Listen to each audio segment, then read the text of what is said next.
Fananana iombonana no lohahevitra voisitsika tamin'ity herinandro ity. Araka ny hevitrao, inona no atao hoe fananana iombonana? Atao hoe fananana iombonana ireo zavatra izay ampiasaina mampiasa ohatra ny hopitaly, ny fianarana. Fananana iombonana dia ohatra hoe WC publique, ny hopitaly, izay mety iombonan'ny daholo be zany. Ohatra hoe hopitaly, lalana, sekoly. Ny atao hoe fananana iombonana piasana hoe toerana na ohatra hoe toerana ohatra ilay zaridaina ireny na ohatra hoe tranom-bokim-pirenena ireny ohatra. Dia raha vahoaka mampiasa izany fa tsisy tompony. Ny atao hoe fananana iombonana araka ny hevitro dia fananana izay tsy ananako fahefana, tsy harery fa iarahako amin'ny hafa. Atao hoe fananana iombonana araka ny hevitro dia fananana izay arahan'ny rehetra misitraka ahazoany rehetrarehetra tombotsoa.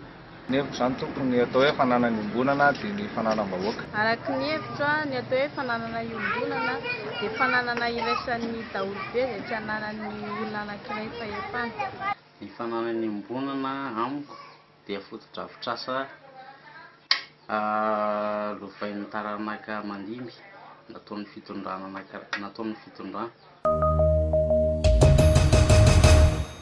Araka ny hevitrao, inona no antony hanajana ny fananana iombonana? Satria raha rehetra mampiasa. Satria olona hitambarany be sy maro dia tokony hiajana. Amin'izay misy oloban'ny taranaka mapara. Satria tsy olona iray mampiasa azy dia mba olobain'ny taranaka ny aoriana. Satria iarahan'ny be sy maro ampiasa, iarahan'ny olona rehetrarehetra iainana izany izy dia tokony hajaina tsara. Satria tsy olona iray no mampiasa azy fa olona maro rehetrarehetra. Tsika tokony hoe manaja azy ireny satria ireny ny ohatra hoe ireny ny haingon'ny tanàna raha ohatra hoe zaridaina izao dia ireny ny haingon'ny tanàna no koa mba misy lova ho an'ny faramandimbytsika. Hajaina ny fananana iombonana satria volantsika vahoaka ihany no lany eo ka rehefa tsy hajaintsika izy dia potika. Dia hajaintsika ilay fananana iombonana satria fananana iraisantsika rehetra avy amin'ny volantsika ihany. Tokony hajaina ny fananana iombonana satria tsy ny olona rehetra ny tokony fananana iombonana io fa ny vahoaka manontolo. Ny antony tokony hanajana fananana iombonana araka izany iombonana izany iarahan'ny rehetra mampiasa izy volantsika ihany no nanamboarana azy ireny dia tokony vokajiana tsara. Ohatra izany hoe rehefa mampiasa WC dia mba hajaina tsara. Dia mba tsy handoavam-bola ihany koa izy ireny fa ny olona rehetrarehetra mba manaja azy dia tsy mametrametraka ilay eny amin'ny sisiny. Inona ny sosokevitra arosinao mba hanajana ny fahadiovana eny amin'ireny toerana iombonana ireny?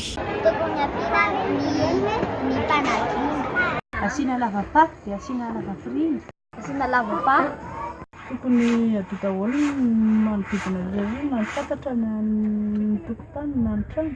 Voalohany dia ny fanadiovana sy ny fanatrana azy dia ny fanampiana ny WC